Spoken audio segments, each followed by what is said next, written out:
on the bright side of things, there was early reports in the week that we will have guys playing that we thought maybe at one point they wouldn't play week 1 of the season. L'Jarius Sneed, who's been dealing with knee swelling, has been limited practice participant. I think Spags said he's good to go. He'll probably be good to go, but we'll see how how he responds this week. He's been a limited practice participant all week. KT's playing hard. Mahomes said that KT looks like KT, so that's a good thing. They said he may be on a pitch count Thursday. So while Kelce may not be there, we'll still have some guys coming back within L'Jarius Sneed and Kadarius Toney. Those two, what do you make of these two guys playing? And of the two, who are you kind of who do you think will have more impact on the game between Toney and L'Jarius Sneed?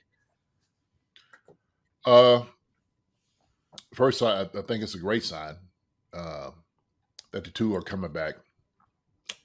It's a really good sign because I was unsure of it. Then also too, depending on how things are working, obviously, decisions wise, Kelce getting hurt, then it's like, okay, like this is a good move. This is a good decision by us to bring you some of these guys back, and Chris Jones isn't playing. So we got a veteran guy and Sneed coming back to help with the defense. Now, who do I think will make a bigger impact? I'd have to say maybe Kadarius Toney, just because of the supposed possible absence of Travis Kelce. And if he's not there, maybe bringing a guy in to kind of make a couple of plays. Sneed, I remember I told you that he didn't really need a whole lot to get in shape.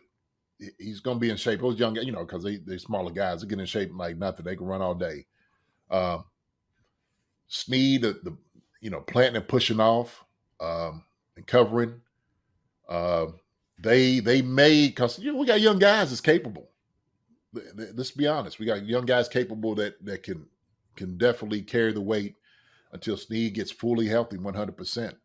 But he'll get some looks, man, because he just hadn't done anything during the preseason, right? And so if he hasn't done anything during the preseason, here's the first real game. Let's see exactly how he is, how he's feeling. And they're going to ask him. They're going to ask him probably every series, how you feeling? How's it feel out there? And like you said, man, the adrenaline, you're going like, yeah, great. It feels great out here. It feels great. And I'm sure it's going to be sore, rightfully sore, as expected. But it's something that can be managed. But I do, maybe Kadarius Toney's presence may be one of those things we need to look, especially in such a young receiving core. But, we got, if you think about it, MVS, who's played for a while, Richie James, who has played, Kadarius Toney, who has played, Justyn Watson, a couple of years. So we got guys that got experience. We got enough experience, put it that way, to make things happen. Not to mention McKinnon and CEH, Pacheco, and all of that. So we may have to lean on the running game, okay? May have to lean on the running game and see what the Detroit Lions defensive line and their defense looks like, okay? We might have to check that out and see what's going on with them. I think between Toney, obviously with Kelce not being there, it's great to have a guy like Toney out there. Just, defense is going to be keeping an eye on him throughout the game. Big play potential. So it's great to have him back. And obviously the fact that his injury is not going to be hurting him throughout, for the fact that we wouldn't see him till week 2. I think at some point we thought we won't see him till Jacksonville maybe. But then having L'Jarius Sneed, not having Chris Jones out there, we have a very young defense. So having a guy like Sneed who's been in the system for a while, having him there, it's huge. Yeah. And also a guy like Sneed who does it all against this high-flying, high-power offense that Detroit has. Amon-Ra St. Brown. You got this Jamar Gibbs guy who everyone's saying could be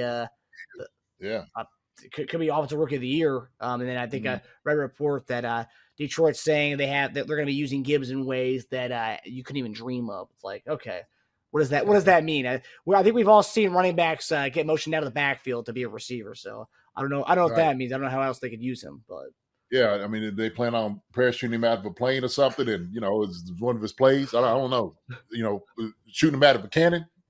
What do you mean by that? Or hey, then put him in a quarterback. Wildcat, yeah. Okay? Wildcat, right? It might be something, but we've seen that before. Yeah, I know. It's not new. So, yeah, I don't know, but he's a talented guy, no doubt about it.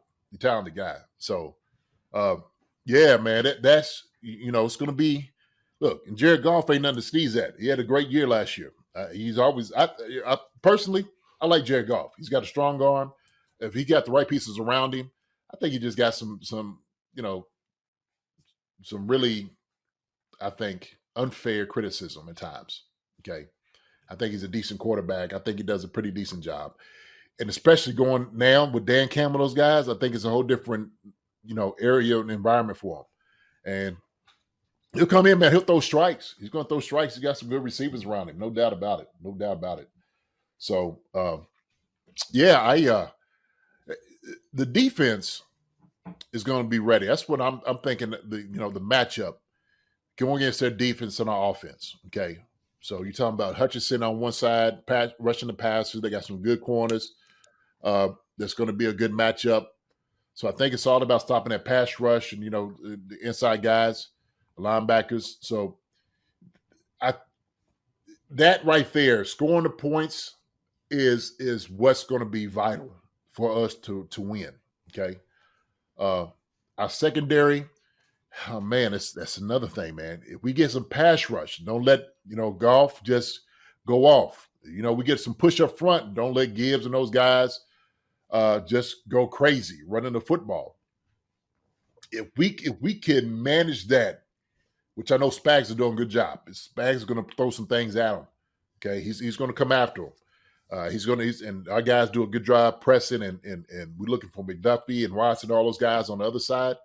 We're looking for those guys to go out there and absolutely win. Okay, right? Looking for them to win. But we need that. We're gonna need something from the guys up front. We're gonna need something from Crazy George up front. We're gonna need some things like that.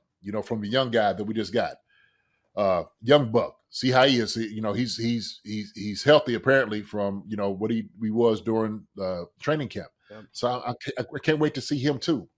We just need that push up front, man. We're gonna need that push up front.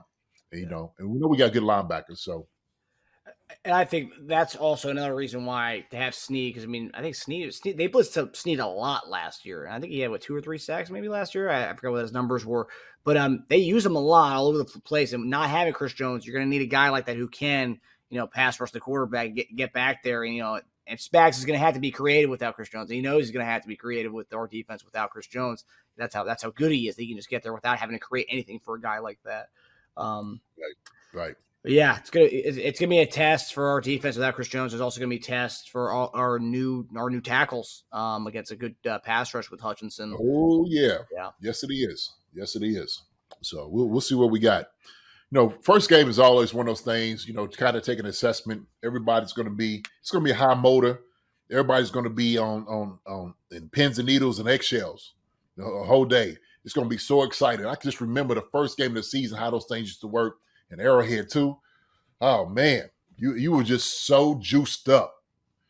The energy in it was just crazy. I'm just juiced up just thinking about it and how it's going to feel running out there and seeing it. Yeah. But I think that energy, that environment is going to catapult our Chiefs, man, into that win. I do. I think it's going to happen. We stay on the energy the entire time. It's going to be good. We need a crowd to stay in it. Okay, everybody stay in it. We can't worry about all the other things. We just need to say, hey, man, you got on a red jersey. You got that uniform on. We cheering for you. We think everything's going to be okay. Hi, everybody. Thanks for watching. Subscribe here to get the latest from the show. Also, be sure to check out the best clips from Chief Concerns. And if you prefer to listen to the show, subscribe and follow us on Apple Podcasts, Spotify, and anywhere else you get your podcasts.